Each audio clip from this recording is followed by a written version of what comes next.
त्याच्यातले काही बंगले पण त्याच्यामध्ये बंगल्यावर पण मलबा आलेला आहे, तिथं पण आपली टीम गेलेली आहे.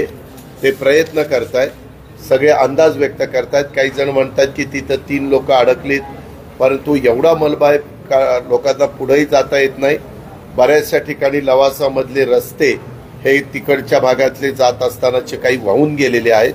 आता तिथं PWDची लोक पण जाण्याचा प्रयत्न करतायत. काही जण तिथं गेलेले आहेत मोटरबाईकवरून, काही इतर पण कार्यकर्ते गेलेले आहेत.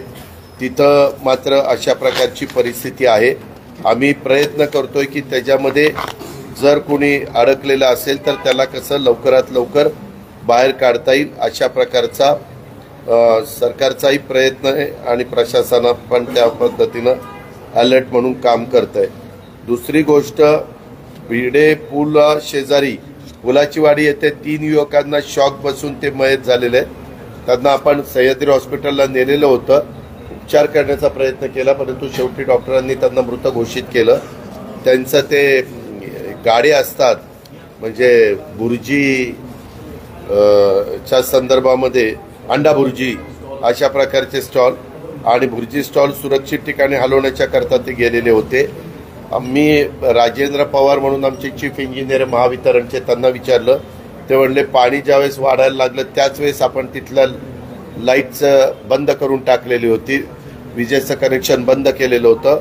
आमचा अंदाज आहे की ह्यांनी अनधिकृत विजेचं कनेक्शन कुठून तरी एकदा आकडा टाकून किंवा कुणाच्या तरी जिथं चालू होतं तिथनं घेतलेलं होतं आणि त्याच्यामुळे अभिषेक घाणेकर, आकाश माने, शिवा परिहार हा नेपाळी कामगार होता 18 वर्षाचा, आकाश माने 21 वर्षाचे होते, अभिषेक घाणेकर 25 वर्षाचे होते, पुलाची वाडी डेक्कनच्या परिसरातले राहणारे. ह्या तिघांचा मात्र दुर्दैवी मृत्यू झालेला आहे या विजेचा शॉक लागल्याने आणि डॉक्टरांनी तिथं उपचार करत असताना शेवटी त्यांना मृत घोषित केलेलं आहे. त्याचबरोबर काही भागातली वाहतूक आम्ही बंद केलेली आहे की तिथनं आताच्या काळामध्ये लोकांनी जाणं येणं धोक्याचं आहे म्हणून ते रस्ते आपण बंद केलेले आहेत आणि तसं तिथं माणसं पण ठेवलेली आहेत. त्याच्यामध्ये सांगायचं झालं तर पुणे ते माले हे गाव, मालेगाव जे आहे ते पुणे ते रायगड जिल्हा हद्द ते माणगाव म्हणजे खालचा रायगडमधलं माणगाव, राष्ट्रीय महामार्ग किलोमीटर 63 मध्ये मुळशी तालुक्यातील आदरवाडी गावाचे हद्दीमध्ये दरड कोसळल्याने वाहतूक व्यवस्था बंद करण्यात आलेली आहे आणि तिथं मात्र 1 जण मृत्युमुखी पडलं, 1 जखमी झालेलं आहे. त्याच्यामध्ये 10 मीटर महामार्गाची हद्द आहे आणि रस्त्याची रुंदी 5.5 मीटर एवढीच आहे. ते एक तिथं पिकनिक फॅमिली हॉटेलमधील एक व्यक्ती तिथं दुर्दैवी त्याचा अंत झालेला आहे. जो जखमी आहे त्याच्यावर दवाखान्यामध्ये उपचार चालू आहे. ह्याच्यामध्ये या सगळ्या नैसर्गिक संकटामुळे जिथं जे कोणी जखमी झालेले आहेत त्यांचा संपूर्ण खर्च शासन अथवा कॉर्पोरेशनच्या हॉस्पिटलमध्ये असेल तर कॉर्पोरेशन करणार आहे आणि तशा प्रकारच्या सूचना ह्या दिलेल्या आहेत. आम्ही सतत कोल्हापूर, सांगली, सातारा, पुणे, रायगड, ठाणे, मुंबई उपनगर या सगळ्या जिल्हाधिकाऱ्यांच्या पण संपर्कात आहोत.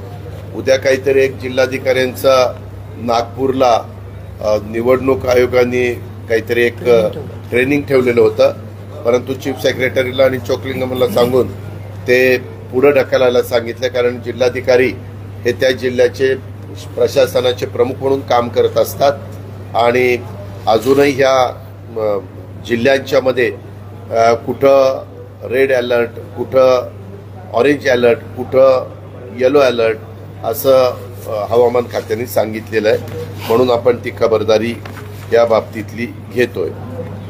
वेगवेगळ्या भागामध्ये देखील आपण NDRF, SDRFच्या तुकड्या तिथं नेमलेल्या आहेत, ते त्यांचं काम त्या बाबतीमध्ये करतात.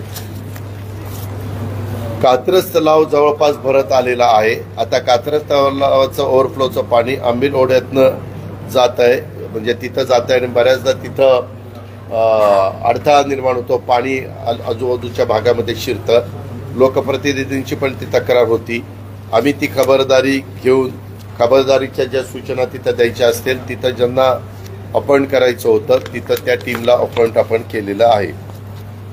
साधारण 5 दिवसाचा मी मगाशी तिथल्या नियंत्रण कक्षात होतो, त्याच्यावर त्यांच्याकडनं देखील तुम्ही बघत असाल, इथं काही ऑरेंज दाखवलंय, काही रेड दाखवलंय, काही येलो दाखवलंय.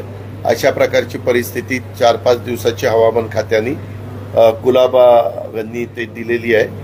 ती एक माहिती करता आपण सगळीकडे सांगतो आणि कलेक्टरना सगळ्या तिथल्या प्रशासनाला पण ते कळवलेलं आहे.